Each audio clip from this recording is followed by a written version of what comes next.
Now we are going to start random errors. देखो random errors ये सब theoretical है, अभी इस पे क्वेश्चंस कैसे आएंगे वो मैं सॉल्व करूंगा। रैंडम एरर्स मतलब जिनका हमें कॉज मालूम ना हो, we don't know the cause of that error. वो जो एरर हो रहा है किस वजह से हो रहा है, कैसे हो रहा है, हमें नहीं मालूम है। इस टाइप का जो एरर होगा that error will be random error. ठीक है, अगर हम सेम सब कुछ सारा देखो, सारा सेटअप सारा जो अरेंजमेंट हमने किया है एक्सपेरिमेंट के लिए वो सब कुछ सही है मान लीजिए, ठीक है, लेकिन हम हर बार रीडिंग ले रहे हैं और हर बार अलग आ रहा है, तो फिर भी हमें समझ में नहीं आ रहा यार ये रीडिंग मैं हर बार उसी तरह ले रहा हूं और हर बार अलग अलग आ रहा है, हर बार उसी तरह ले रहा हूं हर बार अलग आ रहा है, तो इसका कॉज हमें नहीं मालूम। And this type of errors are known as random errors. और रैंडम एरर्स को करेक्ट करने का एक ही तरीका है, to increase the number of observation. random errors can be corrected random errors can be corrected by increasing the number of observations। जितना ज्यादा ऑब्जर्वेशन आप लोगे उतना एक्यूरेट रीजनिंग आएगा, जितना ज्यादा आप ऑब्जर्वेशन लोगे उतना कम रैंडम एरर आएगा, उतना कम रैंडम एरर आएगा। समझ में आया? ठीक है, तो यहां से एक बात और नोट कर लेना, देखिए if the number of observation is made n times, अगर आपने नंबर ऑफ ऑब्जर्वेशन 10 गुना कर दिया तो जो एरर होगा that will be reduced by 1/10 times, मतलब 10 1/10 हो जाएगा। जितना ज्यादा आप करोगे इंक्रीज नंबर ऑफ ऑब्जर्वेशन, जितना ज्यादा इंक्रीज करोगे उतना ही कम कम कम होता चला जाएगा एरर। यही चीज यहाँ पे लिखा हुआ है, if it is increase n times small n times, then the error will be reduced to 1/n times। ठीक है, ठीक है या नहीं ठीक है? Yes sir. Yes sir. Okay, और अगर ठीक है तो यहाँ पे एक और चीज एग्जांपल में देख लीजिए, if the random error of arithmetic of 100 observation is x, अगर रैंडम एरर x है, 100 ऑफ रैंडम एरर कितना है x, then the random error will assignment of 500 observation. अब यहाँ पे देखो इस एग्जांपल से आपको सिर्फ बताना चाह रहा है किस तरह के न्यूमेरिकल छोटे छोटे एग्जाम, देखो बहुत बड़े एग्जाम्स में यहाँ से क्वेश्चन नहीं आएगा, लेकिन कभी कभी हो जाएगा, जैसे कि 100 ऑब्जर्वेशन में कितना एरर है x, तो अब यहाँ पे देखो ऑब्जर्वेशन इज 500 टाइम्स, मतलब 5 टाइम्स हो जा रहा है, तो जो रैंडम एरर हो जाएगा वो डिक्रीज हो जाएगा और वो x/5 हो जाएगा। बात समझ में आ गई? Yes sir. आ गई ना समझ में? Yes sir. अरे बोल भी दो, आ गई आ गई। नहीं आ गई? हाँ आ गई, ओके ओके, अगर ये आ गई आप लोगों को देन एक मिनट रुकना। नाउ ओके, नाउ इसी तरह एक और एरर होता है, एक और एरर है हमारे लिए, that is gross error. Gross error, gross error arise due to human carelessness, human carelessness, ठीक है, एक तरह से आप ऑब्जर्वेशनल कह सकते हो, इन टेकिंग रीडिंग और कैलकुलेटिंग रिकॉर्डिंग। जब ह्यूमन एरर जो होता है हमारे ह्यूमन केयरलेसनेस से, या फिर हमने रीडिंग सही से नहीं लिया, तो क्या होगा उस टाइम जो एरर आएगा that error is known as gross error. Definition बस याद रखना, ग्रॉस एरर क्या होता है? ग्रॉस एरर मतलब कि if the error is coming due to human carelessness in taking the reading, then that is known as gross error। ठीक है, नाउ वी देखो अब आ रहे हैं हम लोग इसके न्यूमेरिकल पार्ट में, हाउ टू कैलकुलेट एरर्स। अच्छा अभी तक हमने ये पढ़ा कि एरर्स कैसे कैसे क्या होंगे, now we are going to study how to calculate errors. तो representation of errors, representation of errors, हम लोग एरर को कैसे रिप्रेजेंट करेंगे? ठीक है, अब देखिए एरर को रिप्रेजेंट कैसे करेंगे, एरर को रिप्रेजेंट कैसे करेंगे सुनिएगा। सबसे पहले हम लोग क्या करेंगे, जैसे कि आपने आपने मान लीजिए एक एक्सपेरिमेंट किया, you have done an experiment, ठीक है, और आपने बहुत सारी रीडिंग ले लिया। लेट अस टेक, आपने पहली रीडिंग ली A1, दूसरी रीडिंग आई A2, तीसरी रीडिंग आई A3, इसी तरह n रीडिंग्स ले लिया, लास्ट रीडिंग आया AN। कोई प्रॉब्लम? कितने ऑब्जर्वेशंस लिए आपने एक्सपेरिमेंट में, कितने ऑब्जर्वेशंस लिए? n ऑब्जर्वेशंस लिए या नहीं लिए n ऑब्जर्वेशंस? ठीक है, Yes, sir. पहला रीडिंग A1, दूसरा रीडिंग A2, तीसरा रीडिंग A3, इसी तरह जो nth रीडिंग है वो कितना हो जाएगा? AN हो जाएगा। कोई प्रॉब्लम? किसी को यहाँ पे कोई प्रॉब्लम? No, No, sir. कोई प्रॉब्लम इसमें है तो अभी भी पूछ लो। तो ये देखो, ये तो आपने सिंपल एक रीडिंग ले ली।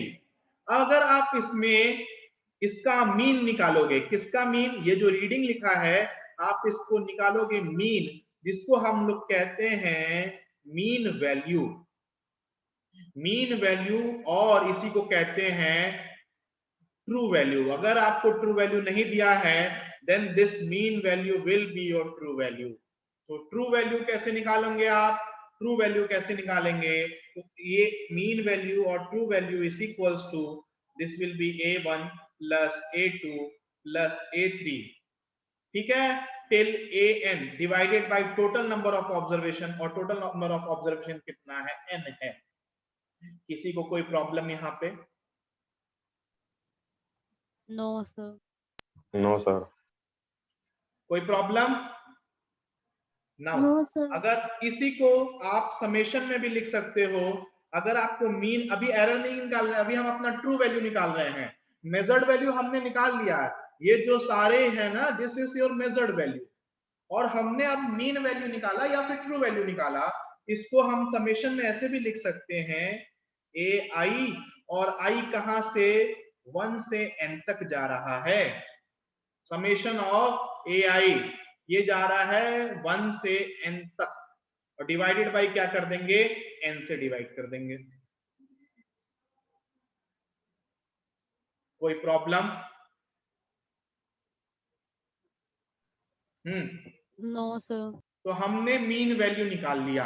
अब इस मीन वैल्यू से हम लोग निकालेंगे एब्सोल्यूट एरर। हम लोग निकालेंगे सबसे पहला चीज एब्सोल्यूट एरर, एब्सोल्यूट एरर। अब ये एब्सोल्यूट एरर होता क्या है सुनिएगा, ध्यान से सुनिएगा।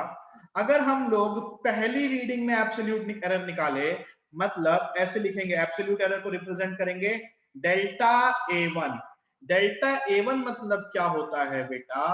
डेल्टा A1 का मतलब होता है कि पहला जो रीडिंग था ना उसमें कितना एरर आया, that is absolute error in first reading. इसमें आप बोलोगे जो आपने मीन वैल्यू निकाला माइनस जो आपने रीडिंग लिखा था पहला वाला, दोनों को सब्ट्रैक्ट कर दोगे तो ये आ जाएगा absolute error in first reading.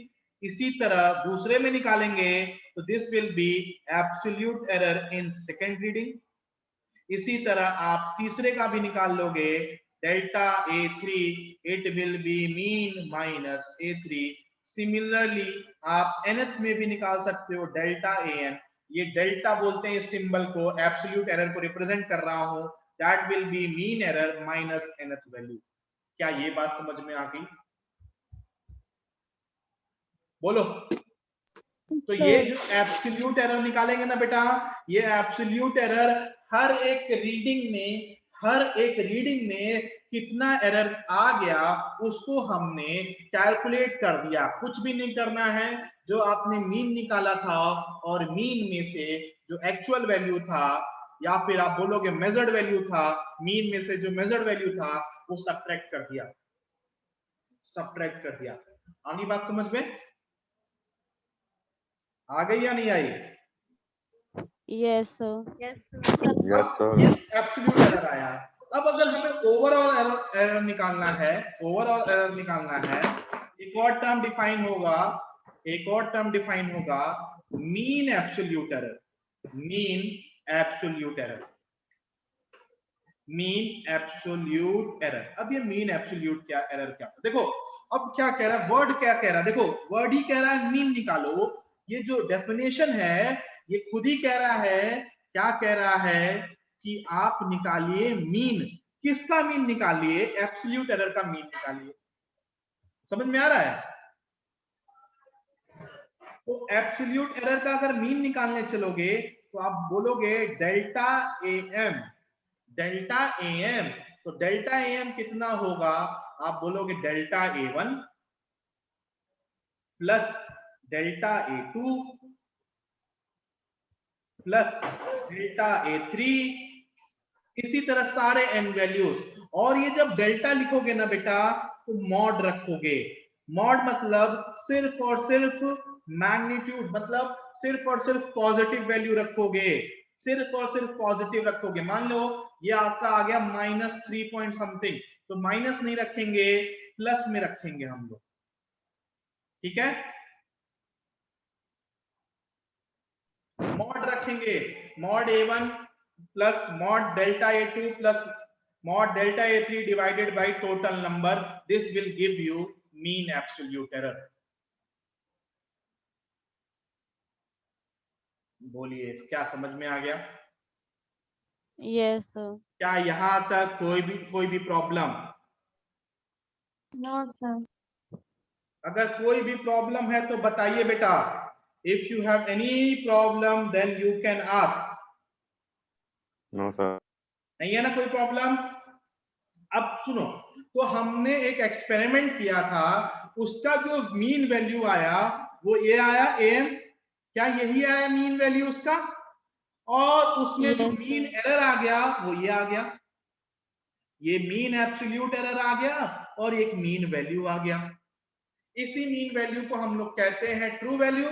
तो जब आप ट्रू वैल्यू को एरर के साथ लिखोगे, जब आप ट्रू वैल्यू को लिखेंगे, ट्रू वैल्यू को एरर के साथ लिखेंगे, तो बोलोगे mean value plus minus absolute mean error, absolute mean error.